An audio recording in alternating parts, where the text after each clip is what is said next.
Salut les petits potes! Aujourd'hui je vous retrouve pour une vidéo un petit peu spéciale. Je sais qu'il y en a beaucoup parmi vous qui arrivent sur la chaîne depuis à peu près 15 jours.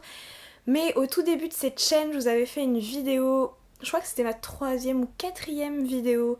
J'avais 2 kilos en moins et j'avais les cheveux blancs. Good times! Où je vous avais parlé de ma plante, qui était une fougère que j'avais nommée Michel, qui est restée à Québec parce que évidemment j'ai pas pu l'emmener avec moi dans l'avion. Mais depuis mon retour en France, j'ai acheté beaucoup de plantes. Le truc c'est que à chaque fois que je vais chez Jardiland, j'achète une plante alors que j'y suis même pas allée pour ça à la base. Mais je ne peux pas m'empêcher de ressortir avec une plante.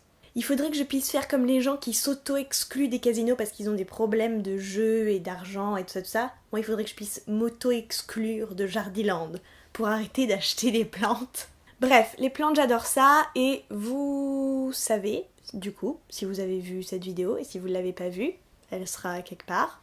J'ai pas nécessairement ce qu'on peut appeler la main verte, j'ai déjà fait mourir des cactus, donc à partir de là, je pense qu'on peut décemment dire que je n'ai pas la main verte. Mais j'ai réussi à trouver toutes ces plantes qui se sentent relativement assez bien avec moi, qui poussent très vite et qui sont apparemment indestructibles. Donc aujourd'hui, ça va être ça, je vais vous parler de mes plantes, je vais vous dire ce que c'est et voilà. Le conseil que je vais vous donner avant de toutes vous les montrer, c'est surtout acheter des plantes, c'est vraiment trop cool, ça égaye à l'intérieur, ça, je sais pas, on se sent bien avec des plantes, c'est trop cool les plantes. En plus il y en a pas mal qui aident quand même à recycler l'air intérieur, il y en a qui aident à mieux dormir, etc. etc. Achetez des plantes, faites de votre intérieur une jungle, parce que c'est super chouette. Tadam! On va commencer avec la plus grosse, ça c'est Rhea. Oui, je suis de ces personnes qui donnent un nom à ces plantes. C'est un Zamioculcas. Alors comme toutes les plantes que je vais vous montrer aujourd'hui, il faut de la lumière mais sans soleil direct, de l'eau mais pas trop et il faut les rempoter à peu près tous les 2 à 3 ans dans un pot de diamètre supérieur. Ça, c'est les consignes pour toutes les plantes que je vais vous montrer aujourd'hui, pas seulement celles que j'ai, mais je pense que c'est globalement pour toutes les plantes qui existent. La particularité avec celle-ci, et je pense que c'est pour ça que je l'adore, c'est que elle survit extrêmement bien sans lumière, sans eau, et tu peux ne pas t'en occuper et elle va continuer à faire sa vie et à pousser. Donc parfait pour les gens comme moi qui n'ont pas la main verte. Et depuis que je l'ai, elle a vraiment bien poussé. Il y a eu 2 nouvelles branches avec plein de feuilles et c'est trop cool. Je l'ai déjà rempotée 2 fois parce que je me suis fait un petit peu avoir quand je l'ai acheté, les racines étaient énormes. Je trouve que c'est une plante qui est très belle. Les feuilles sont très luisantes comme si on les avait cirées, mais rassurez-vous, j'ai pas ciré les feuilles de ma plante. C'est un peu gros donc il faut avoir quand même un petit peu de place chez vous. C'est juste magnifique. Puis ça donne l'impression de vivre un petit peu dans la jungle. Voici Théodore qui fait partie de la famille des plantes grasses, succulentes, etc. Je pense que c'est un Echeveria et je prononce ça probablement de la mauvaise manière, mais je suis pas entièrement sûre puisque j'ai plus le pot avec l'étiquette donc... Alors quand je l'ai acheté il était tout petit, tout mignon et ça a poussé en tige. Depuis je dois avouer que la croissance ralentit un petit peu. Comme toutes les plantes grasses c'est vraiment pas beaucoup d'entretien, ça fait sa vie un petit peu tout seul donc c'est plutôt cool. Tant qu'il perd pas ses feuilles, tout va bien. Une autre petite plante grasse, et cette fois-ci c'est Dave. Le petit pot, c'est moi qui l'ai fait.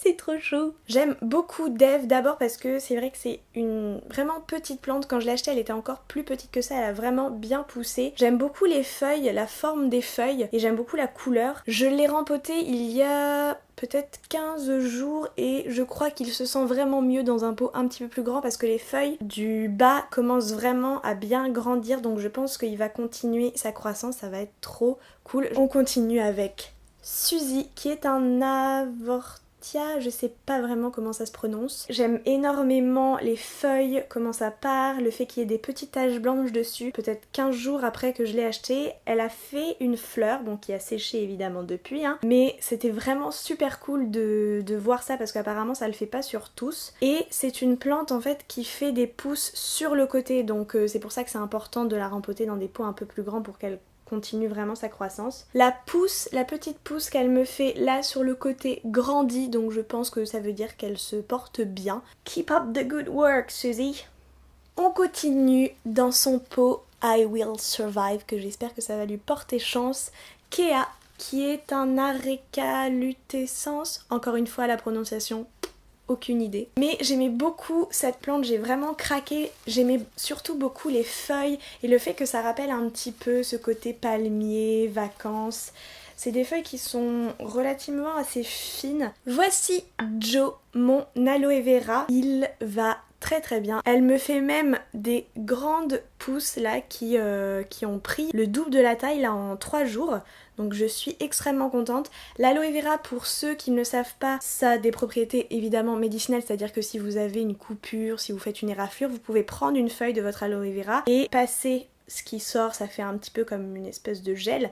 Vous le passez directement sur la blessure et ça va cicatriser vraiment hyper rapidement. En plus de ça, c'est une plante qui a des propriétés, disons, de nettoyage de l'air et qui, si vous le mettez dans votre chambre, apparemment, ça fait en sorte que vous dormez mieux. Elle vous fait un clin d'œil.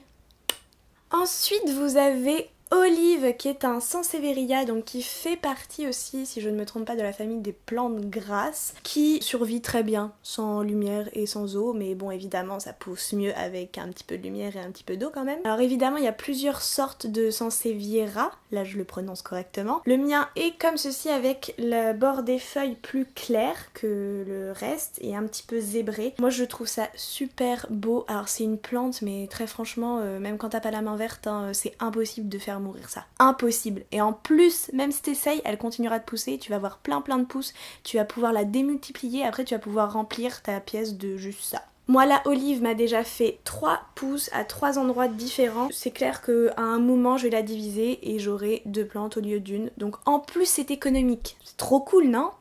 Une toute petite plante sur laquelle j'ai trop craqué quand je l'ai vue à Jardiland, là encore une fois, parce que oui, j'achète juste mes plantes à Jardiland, apparemment. C'est O'Malley, qui est trop mignon et qui va me faire un magnifique rideau végétal quand il aura grandi. Alors O'Malley, c'est un sénesson rôlé, on va dire que ça se prononce comme ça. Je trouve que ça fait très design, frais, très délicat aussi le fait que ce soit des petites lianes avec ces petites boules qui descendent comme ça, je trouve ça super beau. Vous pouvez mettre ça absolument n'importe où en hauteur. Alors si vous avez, comme moi, vous n'avez pas ce qu'il faut pour l'accrocher au plafond ou etc., vous n'avez pas envie de mettre un crochet, faire un trou dans votre plafond, vous faites comme moi, vous le posez en haut d'une étagère et ça va descendre comme ça le long de votre meuble et c'est super beau. L'avant-dernière plante que je vais vous montrer aujourd'hui, c'est Calathea. Parce que c'est un calathea et je me suis dit pourquoi me compliquer la vie quand le nom de la plante est joli. Ce que j'aime énormément de cette plante, c'est les feuilles. On a vraiment l'impression que c'est une fausse plante. Les feuilles sont très fines, donc il faut quand même faire attention, mais on a l'impression que c'est peint. En plus, la particularité de cette plante, c'est que les feuilles s'ouvrent en journée et se referment, donc c'est-à-dire se redressent la nuit. On voit vraiment la plante vivre en fait et ça, je trouve ça super cool. Alors en revanche, ça fait partie de ces plantes où il faut de temps en temps un petit peu nettoyer les feuilles avec un chiffon humide parce que c'est vrai qu'elle est quand même assez sensible au fait qu'il y ait de la poussière qui se dépose dessus et donc pour que le soleil capte mieux, il me semble que c'est ça, hein, il faut nettoyer. Bref, je suis super fan du calathea, je trouve ça super beau. Ça fait juste 2-3 semaines que je l'ai mais elle se porte extrêmement bien, j'ai vu qu'il y avait déjà des nouvelles tiges qui poussaient donc je suis très contente. Le meilleur pour la fin, c'est Jacques, mon pilea que j'adore, ça pousse tellement vite. Je sais pas si c'est qu'il aime bien être là avec moi, mais depuis que je l'ai, il a vraiment poussé super vite. Quand je l'ai acheté, il avait juste 7 feuilles. Et maintenant ça a probablement dû tripler. Il se porte super bien, il me fait même là une nouvelle pousse et je suis trop contente. C'est une plante, j'ai vraiment eu du mal à la trouver, je l'avais vue en passant sur Pinterest et je trouvais que c'était une super belle plante. Si vous voulez que votre plante, ça apporte aussi un petit peu de déco à votre intérieur, ça là, c'est juste le top. Les feuilles sont juste magnifiques. Je trouve que c'est une plante relativement assez originale quand même et qu'on voit pas partout. Alors comme je l'ai dit, j'ai eu du mal à la trouver à Jardiland, c'était juste impossible. Je l'ai trouvée dans une petite boutique. Très franchement, même si vous avez pas la main verte, apparemment il s'en fiche, ok ? Il va pousser. Ce qui est très intéressant aussi avec cette plante, c'est un petit peu comme le calathea qui vit avec la lumière. Le pilea tourne ses feuilles vers la lumière, un petit peu genre comme des tournesols. De temps en temps, j'aime bien tourner le pot et voir les feuilles se tourner. c'est vraiment trop cool. Et voilà, c'est à peu près toutes les plantes que j'ai. S'il y a des plantes que je vous ai montrées et que vous trouvez absolument trop cool, trop jolies et que vous avez envie de l'avoir chez vous, je vais vous mettre tous les noms en barre d'infos. Sur ce, j'espère que cette vidéo vous aura plu. Si c'est le cas, n'hésitez pas à cliquer sur cette petite chose. Je vous fais plein de bisous. Merci à tous les nouveaux abonnés qui sont arrivés sur cette chaîne. Vous êtes absolument trop cool. Merci à tous ceux qui me suivent depuis le début de cette chaîne. Si vous n'êtes pas abonné, surtout n'hésitez pas à cliquer sur ma face à la fin de cette vidéo. Je vous embrasse encore une fois très fort et je vous retrouve très vite dans la prochaine vidéo.